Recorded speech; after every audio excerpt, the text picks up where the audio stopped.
Declaración del gobierno revolucionario. El 16 de junio de 2017, el presidente de los Estados Unidos, Donald Trump, en un discurso cargado de una retórica hostil que rememoró los tiempos de la confrontación abierta con nuestro país, pronunciado en un teatro de Miami, anunció la política de su gobierno hacia Cuba, que revierte avances alcanzados en los 2 últimos años, después que el 17 de diciembre de 2014, los presidentes Raúl Castro Ruz y Barack Obama dieran a conocer la decisión de restablecer las relaciones diplomáticas e iniciar un proceso hacia la normalización de los vínculos bilaterales. En lo que constituye un retroceso en las relaciones entre los dos países, Trump pronunció un discurso y firmó en el propio acto una directiva de política denominada Memorando Presidencial de Seguridad Nacional sobre el fortalecimiento de la política de los Estados Unidos hacia Cuba, disponiendo la eliminación de los intercambios educacionales pueblo a pueblo a título individual y una mayor fiscalización de los viajeros estadounidenses a Cuba, así como la prohibición de las transacciones económicas, comerciales y financieras de compañías norteamericanas con empresas cubanas vinculadas con las Fuerzas Armadas Revolucionarias y los servicios de inteligencia y seguridad. Todo ello con el pretendido objetivo de privarnos de ingresos. El mandatario estadounidense justificó esta política con supuestas preocupaciones sobre la situación de los derechos humanos en Cuba y la necesidad de aplicar rigurosamente las leyes del bloqueo, condicionando su levantamiento, así como cualquier mejoría en las relaciones bilaterales, a que nuestro país realice cambios inherentes a su ordenamiento constitucional. Trump derogó asimismo la Directiva Presidencial de Política Normalización de las Relaciones entre los Estados Unidos y Cuba, emitida por el presidente Obama el 14 de octubre de 2016, la cual, aunque no ocultaba el carácter injerencista de la política estadounidense, ni el objetivo de hacer avanzar sus intereses en la consecución de cambios en el orden económico, político y social de nuestro país,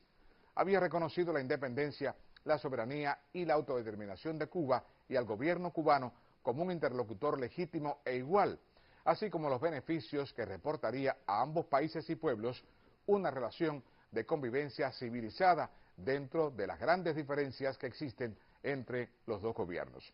También admitía que el bloqueo era una política obsoleta y que debía ser eliminado.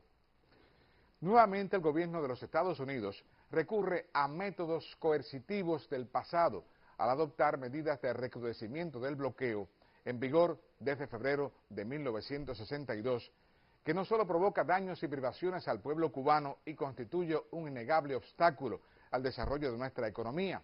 sino que afecta también la soberanía y los intereses de otros países, concitando el rechazo internacional. Las medidas anunciadas imponen trabas adicionales a las muy restringidas oportunidades que el sector empresarial estadounidense tenía para comercializar e invertir en Cuba.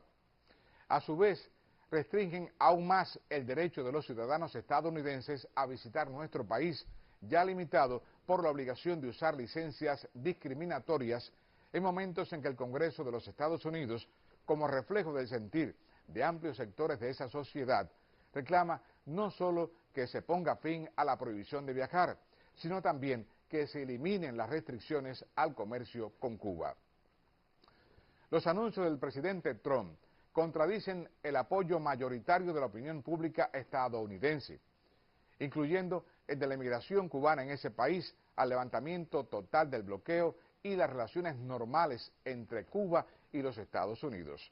En su lugar, el presidente estadounidense, otra vez mal asesorado, toma decisiones que favorecen los intereses políticos de una minoría extremista de origen cubano del estado de la Florida, que por motivaciones mezquinas no desiste de su pretensión de castigar a Cuba y a su pueblo por ejercer el derecho legítimo y soberano de ser libre y haber tomado las riendas de su propio destino.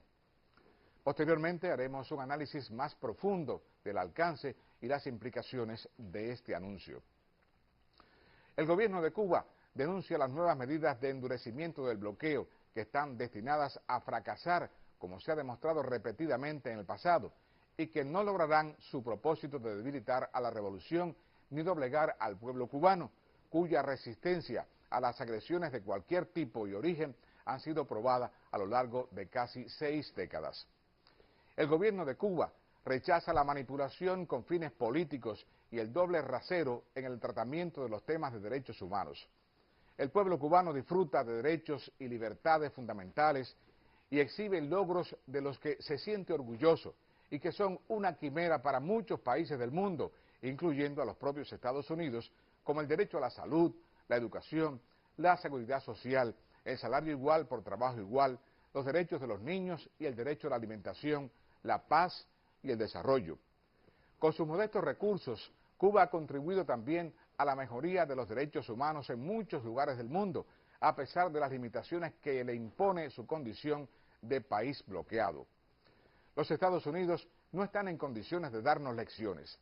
Tenemos serias preocupaciones por el respeto y las garantías de los derechos humanos en ese país, donde hay numerosos casos de asesinatos, brutalidad y abusos policiales, en particular contra la población afroamericana. Se viola el derecho a la vida como resultado de las muertes por armas de fuego, se explota el trabajo infantil y existen graves manifestaciones de discriminación racial. Se amenaza con imponer más restricciones a los servicios de salud que dejarían a 23 millones de personas sin seguro médico. Existe la desigualdad salarial entre hombres y mujeres. Se margina a inmigrantes y refugiados, en particular los procedentes de países islámicos. Se pretende levantar muros que denigran a vecinos y se abandonan los compromisos internacionales para preservar el medio ambiente y enfrentar el cambio climático. Asimismo, son motivo de preocupación las violaciones de los derechos humanos cometidas por los Estados Unidos en otros países, como las detenciones arbitrarias de decenas de presos en el territorio ilegalmente ocupado por la base naval de Guantánamo en Cuba, donde incluso se ha torturado, las ejecuciones extrajudiciales y las muertes de civiles causadas por bombas y el empleo de drones y las guerras desatadas contra diversos países como Irak, sustentadas en mentiras sobre la posesión de armas de exterminio masivo, con consecuencias nefastas para la paz, la seguridad y la estabilidad de la región del Medio Oriente. Recordamos que Cuba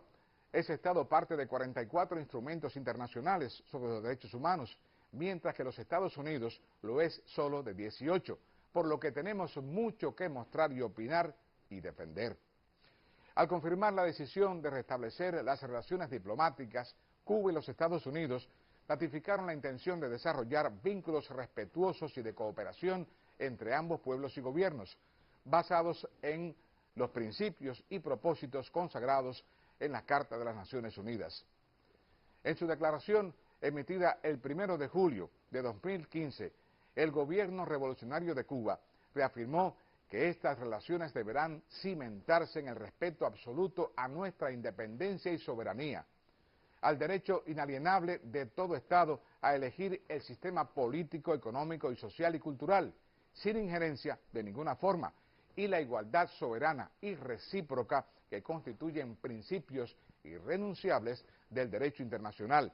tal como refrendó la proclama de América Latina y el Caribe como zona de paz, firmada por los jefes de Estado y Gobierno de la Comunidad de Estados Latinoamericanos y Caribeños, CELAC, en su segunda cumbre en La Habana. Cuba no ha renunciado a estos principios, ni renunciará jamás. El gobierno de Cuba reitera su voluntad de continuar el diálogo respetuoso y la cooperación en temas de interés mutuo, así como la negociación de los asuntos bilaterales pendientes con los gobiernos de los Estados Unidos. En los últimos 2 años se ha demostrado que los dos países, como ha expresado reiteradamente el presidente de los consejos de Estado y de ministros de Cuba, general de Ejército Raúl Castro Ruz, pueden cooperar y convivir civilizadamente, respetando las diferencias y promoviendo todo aquello que beneficie a ambas naciones y pueblos, pero no debe esperarse que para ello Cuba realice concesiones inherentes a su soberanía e independencia, ni acepte condicionamientos de ninguna índole. Cualquier estrategia dirigida a cambiar el sistema político, económico y social de Cuba, ya sea la que pretenda lograrlo a través de presiones e imposiciones o empleando métodos más sutiles, estará condenada al fracaso. Los cambios que sean necesarios en Cuba, como los realizados desde 1959 y los que estamos acometiendo como parte del proceso de actualización de nuestro modelo económico y social, lo seguirá decidiendo soberanamente el pueblo cubano. Como hemos hecho desde el triunfo del 1 de enero de 1959, asumiremos cualquier riesgo y continuaremos firmes y seguros en la construcción de una nación soberana, independiente, socialista, democrática, próspera y sostenible. La Habana, 16 de junio de 2017.